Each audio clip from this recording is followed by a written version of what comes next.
ये मैया, काय रे? पेमेंट झालं का रे? नाही रे, तोच विचार करतोय. रूम मालकाचं 2 महिन्याचं भाडं पण बाकी आहे आणि उद्या मेसचा लास्ट दिवस आहे. काही करून पैसे जमा करावे लागतील. अरे यार, सगळ्या प्रॉब्लेम आपल्याच का वाटायला येतात? बर ते जाऊ दे, आता आलोच आहे तर स्वामींचं दर्शन करून जाऊ, काहीतरी चांगलं होईल. नाही नको यार, ये तू जाऊन. आणि तसं पण हे देव वगैरे काही नसतो, ही सगळी अंधश्रद्धा आहे. यावर माझा थोडा पण विश्वास नाही. आधीच्या आयुष्यात काही कमी प्रॉब्लेम आहेत जे स्वामीकडे जाऊन दूर होणार आहेत. आता काय झालं? काय सांगू यार, तुला तर माहितच आहे ना, बाबाची दिवसेंदिवस तब्येत खराब होत चालली आणि आज त्यांना हॉस्पिटलला नेलंय. मला गावाकडे पैसे पाठवायचे होते, पण दुपारी झडता झडता मोबाईलचा पासवर्डच विसरून गेलो, आठवतच नाहीये. काळजी नको करू यार, होईल सगळं बरं. चल. गणे नको यार.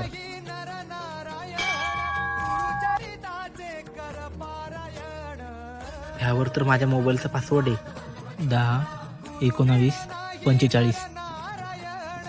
हे बघ पिन.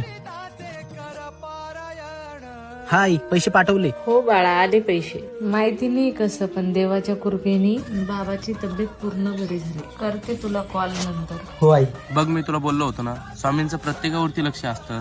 तुझ्या मोबाईलचा पिन पण खुलला आणि बाबांची तब्येत पण बरी झाली. हा यार, अरे राहू दे. आता स्वामींनी शिकवलं ना, जर चुकीच्या पासवर्डने छोटासा मोबाईल उघडत नसेल तर चुकीच्या कर्माने सुखाच्या